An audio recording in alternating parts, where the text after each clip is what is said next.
প্রিয় ভাই, মনে রাখবেন এই সুন্দর দেহটা দেখে কেউ কোনোদিন আপনাকে টাকা পয়সা দিবে না। যত পরিশ্রম করতে পারবেন, যত কাজ ভালো করতে পারবেন, তত আপনি উপার্জন করতে পারবেন। চাকরির ক্ষেত্রে তাই আপনার চেহারা দেখে কেউ টাকা দিবে না, কাজ দেখে। কাজের মূল্য আছে। যে কাজ করে সেই মূল্যায়ন পায়, যে কাজ করে সেই অর্থ উপার্জন করতে পারে।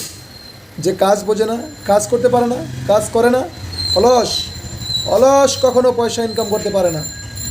সারাদিন ঘুরবেন, কেউ আপনাকে 2 টাকাও দিয়ে জিজ্ঞাসা করবে না। কাজ করবেন, আপনার মূল্য আছে। তাই আসুন আমরা ভালোভাবে মনোযোগ সহকারে কাজ করি। ঠিক একই কাজ আল্লাহ রাব্বুল আলামিন বলেছেন, আমার হুকুমগুলো মেনে চলো। যদি তুমি আমার হুকুমগুলো মেনে চলো, তোমাকে আমি পুরস্কার দেবো জান্নাত। আর যদি তুমি কাজ না করো, আমার হুকুমগুলো মেনে না চলো, নিজের মর্জি মতো চলো, তুমি পাবে পুরস্কার। সেটা হলো কি? শাস্তি, জাহান্নাম।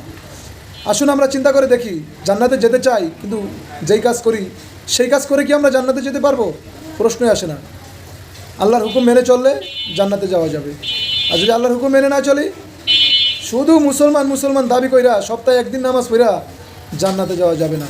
তা আসুন আমরা কাজ করি, ভালো কাজ করি। ভালো কাজ করলেই দুনিয়াতে শান্তি পাবো, পরকালেও মুক্তি পাবো। আসসালামু আলাইকুম ওয়া রাহমাতুল্লাহ।